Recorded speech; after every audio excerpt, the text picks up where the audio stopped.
네, 안녕하십니까. 이상로입니다. 자, 오늘은 여러분들과 함께 이 반도체 섹터에 대해서 한번 같이 공부를 해보도록 하겠습니다. 자, 우선 이 반도체가 지금 현재 역대급 사이클이 나타나고 있습니다. 이 반도체 섹터를 선점할 수 있는 필수 공식에 대해서 한번 같이 알아보도록 하겠습니다.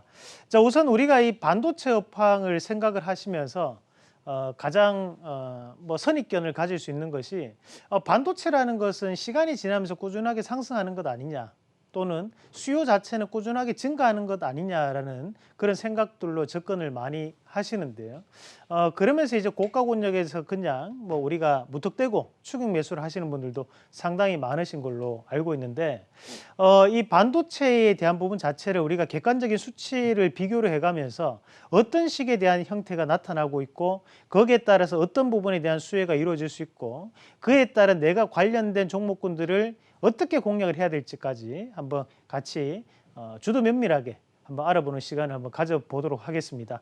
자, 우선 준비된 그림부터 한번 같이 보시면, 앞서 말씀드렸다시피 이제 이 반도체 섹터군이 앞서서 이제 실적 자체가 어떤 식으로 진행이 되는지에 대한 여부입니다. 그러면 현재 우리가 이 반도체 섹터군에 대한 실적을 한번 같이 확인을 해본다면, 우리가 이 반도체 섹터군 같은 경우에 크게 이제 메모리 분야와 시스템 반도체, 그리고 광개별 소자, 이 세 가지로 나누어서 우리가 볼 수 있는데요. 특히 이제 중요한 섹터군이 바로 이 시스템 반도체와 그리고 메모리 분야가 될 수 있습니다. 그럼 이 시스템 반도체 분야 같은 경우에는 2018년부터 시작을 해서 우리가 현재 2020년도까지 큰 변화 없이 꾸준하게 소폭이나마 증가하는 그런 모습들이 나타나고 있는 반면에, 우리가 지금 이 반도체 안에서도 이 메모리 반도체 분야 같은 경우에는 2018년도에 최고치를 경신하고 난 다음, 그 다음에 2019년도와 2020년도는 소폭 하향하는 움직임이 나타났었다는 거죠. 그러고 난 다음 2021년도에 다시 한 번 더 증가를 할 것이라는 예상치가 나오고 있습니다. 자, 이 말은 결국 뭐냐면, 이 메모리 반도체 분야 자체가 2018년도에 상당한 상승세를 기록했었고, 그에 따른 성장세가 지금 현재까지는 뒷받쳐주지 못하고 있다. 그러면 2018년도에 특수한 상황 자체가 발생을 했었기 때문에 이 반도체 업황 자체가 갑작스럽게 커졌다라는 시장이 바로 2018년도다. 그렇게 우리가 정리를 해볼 수 있겠습니다. 자, 그러면 그림 한 가지만 더 보실 텐데, 우리가 이 글로벌 반도체 시장에 대한 규모가 어떤 식으로 변해 왔는지에 대한 도표가 될 수 있는데요. 2013년도부터 현재까지 2018년도까지는 꾸준하게 시장 자체는 증가하는 모습을 보여왔고, 그중에서 특히 많은 증가세를 보여왔던 곳이 바로 우리가 여기 밑에 있는 이 메모리 분야에 대한 부분입니다. 그러면 2013년도에 67을 기록하고 있었다면 2018년도에는 158을 기록함으로써 그만큼에 대한 성장세가 두드러지게 나타나는 분야였다고 우리가 볼 수 있는 거고요. 대신에 2018년도를 기점으로 해서 2019년도는 오히려 반도체 업황 자체가 줄어드는 모습이 보였다는 거죠. 그리고 2020년도에 다시 한 번 더 소폭이나마 증가하는 모습을 나타내고는 있지만, 우리가 2018년도에 대한 고점을 돌파하지 못하고 있고요. 마찬가지로 메모리 반도체 분야 같은 경우에는 오히려 더 줄어드는 모습이 나타났었고, 중간에 있는 우리가 다른 분야에 대해서 지금 다시 한 번 더 늘어나는 움직임들이 나타났습니다. 자, 그러면 과연 2018년도는 과연 어떤 일이 있었길래 이렇게 수요가 갑작스럽게 증가를 했는지에 대해서 우리가 좀 더 살펴보실 필요가 있을 것 같아요. 2018년도 같은 경우에 크게 우리가 특징적인 부분 자체를 볼 수 있는 것이, 2018년도에 반도체 수요가 급증했던 원인이 과연 뭐냐, 어떤 일이 있었길래 이 반도체 업황이 갑작스럽게 커질 수 있었느냐는 건, 2018년도는 일단 미국에서 4차 산업혁명을 시작했던 시기가 바로 2018년도입니다. 우리가 2018년도는 트럼프 대통령이 집권하고 2년 차가 되던 시기였는데요. 새로운 산업에 대해서, 바로 이 4차 산업혁명에 대해서 시작을 했던 시기가 바로 2018년도고요. 다만 이때 2018년도에 4차 산업혁명을 시작했지만 미국은 그때 강하게 성공하지는 못하는 모습이 나타납니다. 자, 가장 큰 이유를 따져본다면 바로 유동성이 부족했다라는 부분이었죠. 이때 2018년도 같은 경우에는 우리가 점진적인 금리 인상을 하던 시기거든요. 그렇다 보니 시중에 풀린 돈이 원활하게 이루어지지 않은, 통화량이 계속적으로 수축을 하는 그런 단기였기 때문에 돈에 대한 유동성이 없었고, 그리고 지금처럼 코로나 사태가 아니었기 때문에 지금 저 시기에서는 굳이 4차 산업혁명에 대한 필요성을 못 느끼던 시기였다는 거예요. 그렇다 보니 시작하던 시기였기 때문에 반도체에 대한 수요는 증가를 했지만 실질적으로 일시적인 반도체 수요가 급증하는데 그쳐버렸다라는 부분으로 우리가 해석을 해줘야 되고요. 자, 두 번째는 바로 미국이 인공지능 시장과 그리고 빅데이터 산업이 꾸준하게 확장되던 시기가 바로 2018년도입니다. 그 2018년도를 기점으로 우리가 구글이 인공지능 관련된 기업을 인수하는 움직임이 나타났었고요. 자, 마찬가지로 이 빅데이터 시장에 대해서 공격적인 투자가 들어갔던 것이 바로 2018년도라는 거죠. 자, 그리고 클라우드 서비스에 대한 관련되어서 데이터 센터에 대한 투자를 증가시키는데 가장 큰 투자 증가가 이루어졌던 시기가 바로 2018년도입니다.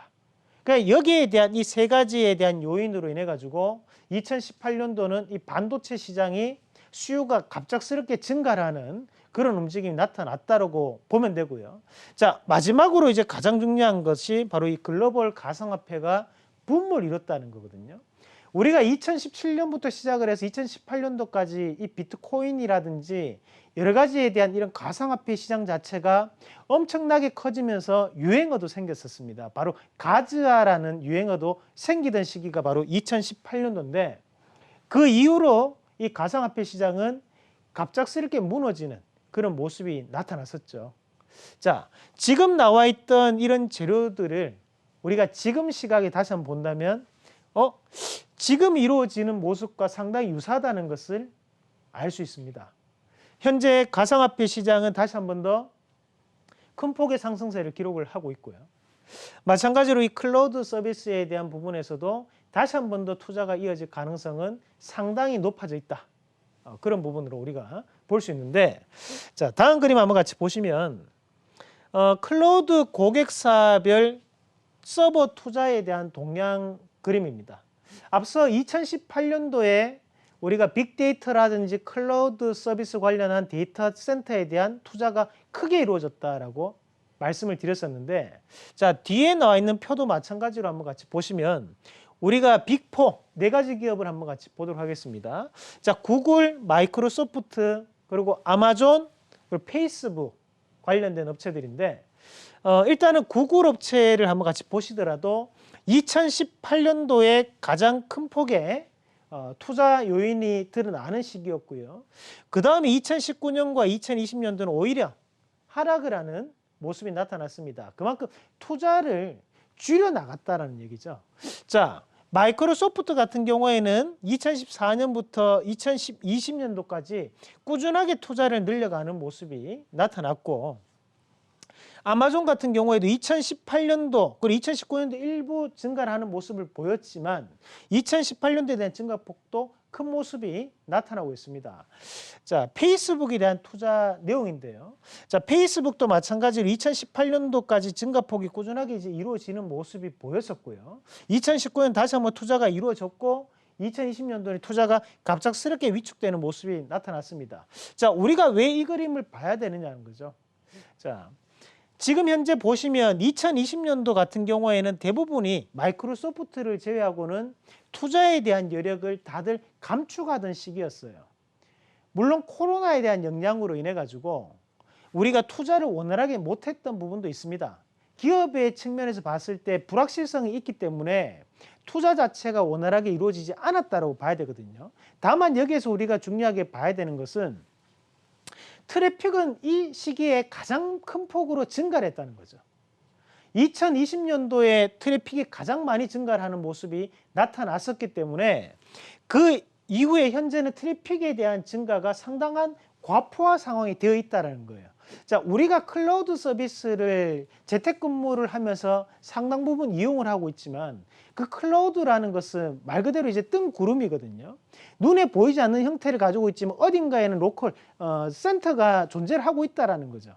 자, 그런 부분에 대해서 우리가 이런 반도체에 대한 수요는 상당 부분 나타나고 있다는 부분으로 해석을 해줘야 되고, 자, 이 부분을 왜 우리가 중요하게 봐야 되냐면 우리가 이제 B2C 시장이 있고요. B2B 시장이 있고, 그리고 이제 B2C 시장이 있습니다. 우리가 이제 B2B 시장 같은 경우에는 비즈니스 대 비즈니스, 기업 간의 거래를 뜻하는 부분이고, 자, B2C 시장이라는 것은 컨슈머를 뜻하는 거죠. 그러면 기업과 소비자 간의 거래를 뜻하는 내용인데, 이런 반도체에 대한 수요 같은 경우에는 결국에는 이런 데이터 센터에 대한 부분 자체를 눈여겨봐야 되는 것이 대량에 대한 공급이 들어간다는 얘기거든요. 그러면 현재 이런 B2B 시장 자체가 커지고 있는 단계이기 때문에 대량 공급이 상당 부분 나타날 수 있는 요인이 형성되었다라는 부분으로 우리가 봐야 된다는 거죠.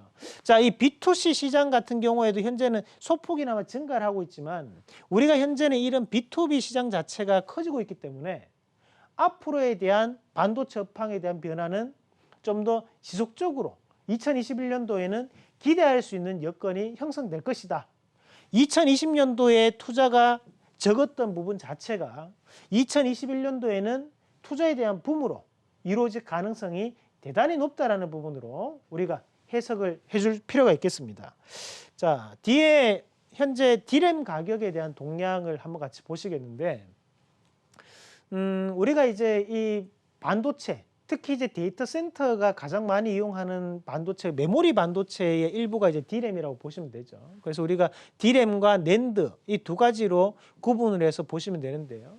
낸드는 이제 말 그대로 저장 장치, 그리고 이거 D램이라는 것은 이제 기억 장치라고 생각하시면 됩니다.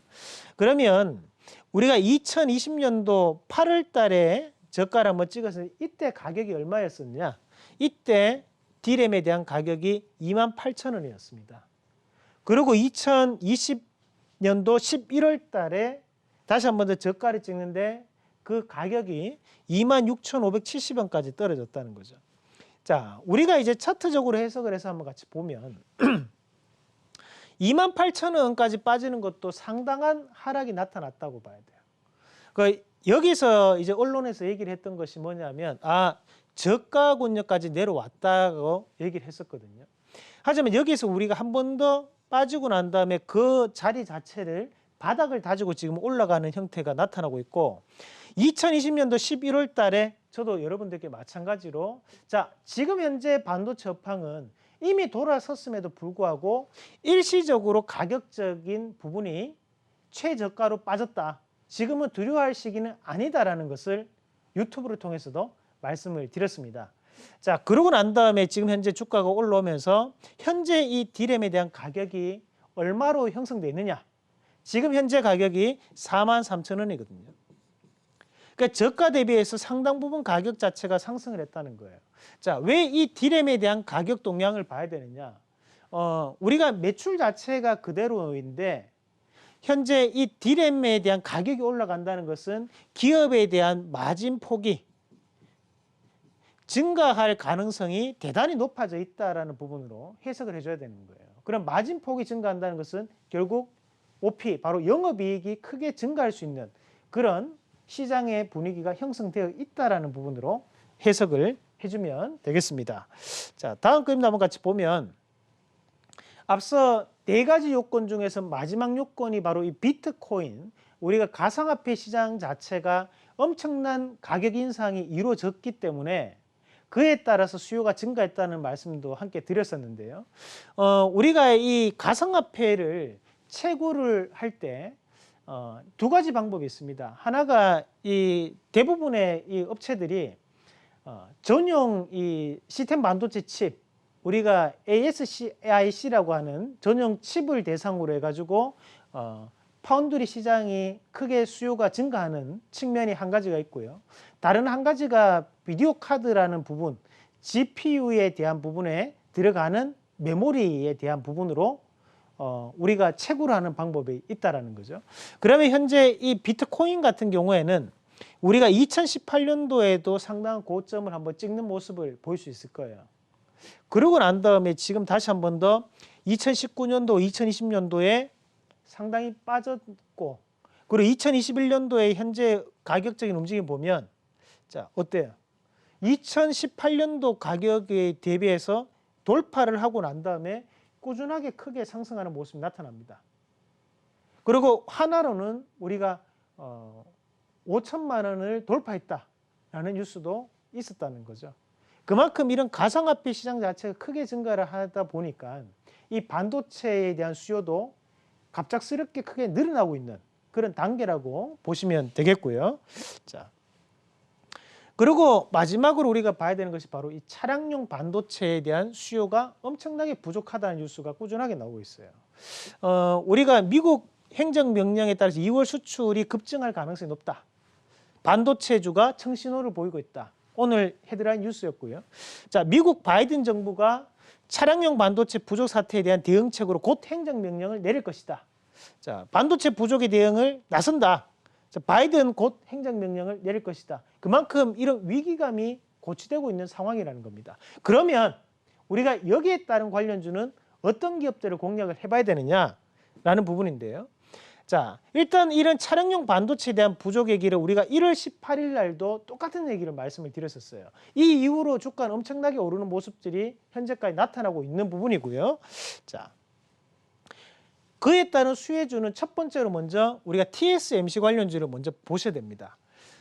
일단은 채굴용 ASIC 수요가 현재는 폭등을 하면서 그에 따라 파운드리 시장에 대한 수혜가 나타날 수 있는 부분, 그리고 미국에 대한 차량용 반도체 TSMC에 대해서 현재는 대만 정부를 상대로 공급 확대를 미국 정부는 꾸준하게 하고 있는 상황이라는 거죠.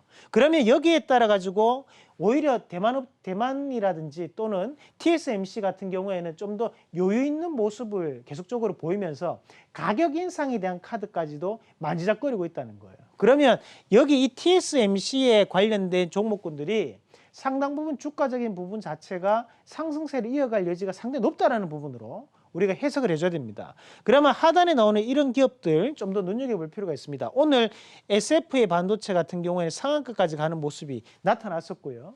그리고 나머지 기업들, 지금 원익 IPS 같은 경우에도 신고가, 그리고 지금 DBI텍도 현재 신고가를 가고 있거든요. 당분간은 이런 흐름이 이어질 가능성이 대단히 높다라는 부분으로 해석을 해줘야 되고, 자, 두 번째로 봐야 되는 것이 우리가 삼성전자하고 SK하이닉스 관련주를 보셔야 되는데요.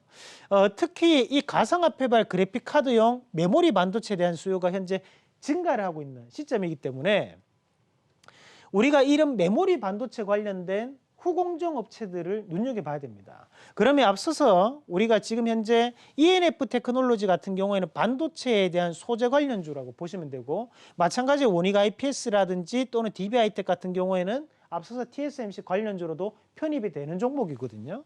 자, 뒤에 있는 이 원익홀딩스 같은 경우 가격적인 메리트를 보일 수 있는 종목. 자, 마찬가지로 우리가 뭐 지금 네페스 같은 경우나 하나마이크론 같은 경우에도 2012년도부터 시작을 해서 이 삼성전자 그리고 SK하이닉스와 상당 부분 밀접한 관계를 가지고 있는 기업입니다. 자, 삼성전자하고 SK하이닉스도 주가는 쉽게 빠지진 않겠죠. 앞으로도 꾸준한 흐름이 나타날 수 있는데 일시적으로 한 번씩 하락할 때마다 우리가 저가에 대한 매수로 대응할 필요가 있다라는 말씀도 함께 드리도록 하겠습니다. 그리고 이제 차량용 반도체 관련주들도 우리가 바이든 행정부에 대한 행정명령이 나올 가능성이 상당히 높은 상황이기 때문에 앞으로도 꾸준하게 이슈가 될 수 있고요. 마찬가지로 우리가 현재 이 차량용 반도체 관련주들 같이 보면 우리 현재가 공략을 했던 종목군들이 뭐 칩스앤미디어 같은 경우에도 비디오 칩이나 차량용 반도체 관련 칩을 생산하는 업체인데요. 현재 9,500원대 여기에서부터 시작을 해가지고 주가가 꾸준하게 올라오면 17,000원대까지 올라왔거든요. 하지만 추가적인 상승세도 나타날 수 있는 그런 여건이 형성될 수 있다는 부분으로 우리가 해석을 해야 되고, 자, 그리고 해성 DS 같은 경우에는 삼성전자 관련된 후공정 업체라고 생각하시면 됩니다. 그래서 패키징 관련된 기업인데, 자, 이 기업 같은 경우에도 최근에 차량용 반도체 관련된 이슈까지도 함께 들어오면서 19,500원 선부터 시작을 해서 39,000원까지 올라왔지만 추가적인 신고가 가능성은 대단히 높다. 4만 원까지도 돌파할 가능성이 높다라는 부분으로 우리가 해석을 해줘야 될 것 같아요. 그래서 이런 흐름 자체는 쉽게 꺼지지 않을 것이다.